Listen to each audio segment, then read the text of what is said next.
రసం పౌడర్ ఇంట్లోనే ఎలా ప్రిపేర్ చేసుకోవాలో చూపిస్తానండి. కందిపప్పు ఒక 6-7 స్పూన్లు,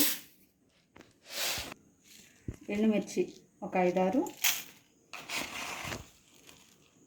జీలకర్ర ఒక పెద్ద టేబుల్ స్పూను, మిరియాలు కూడా మిరియాలు చారు కదండి, మిరియాలు కొంచెం పెద్ద టేబుల్ స్పూన్లో మోయినంగా, 2 ధనియాల గింజలు ఉంటే కానీ 2 మెంతులు కూడా వేసుకుంటారండి. పొయ్యి ఆన్ చేసి దాన్ని మిక్సీ పెడతారండి. 2 తెల్లగడ్డలు వేసి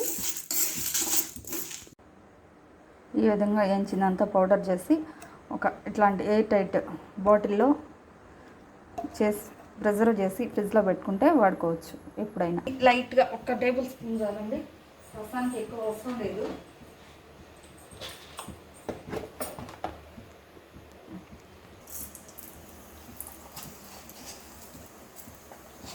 ఒక 1/2 స్పూన్ జీలకర్ర వేసి చిటపడి ఇచ్చేసి, కరివేపాకు ఒక రెబ్బండి వేసేసి మిక్సీ పెట్టుకున్నాం కదా ప్రిజర్వేషన్కి రసం పౌడర్, అది ఒక 2 టేబుల్ స్పూన్ వేసేసి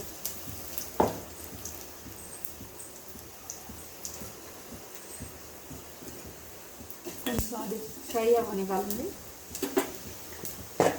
ఈలోపు ఒక పించ్ ఆఫ్ పసుపు దానిలో యాడ్ చేసుకొని, ముందుగా మనం టమాటో చింతపండు జ్యూస్ చేసి పెట్టుకున్నవి దీంట్లో కలిపి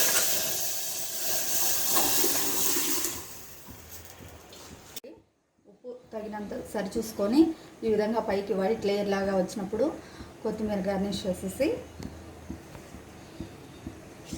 ఆపేసుకోండి. వేడి వేడి రసం రెడీ.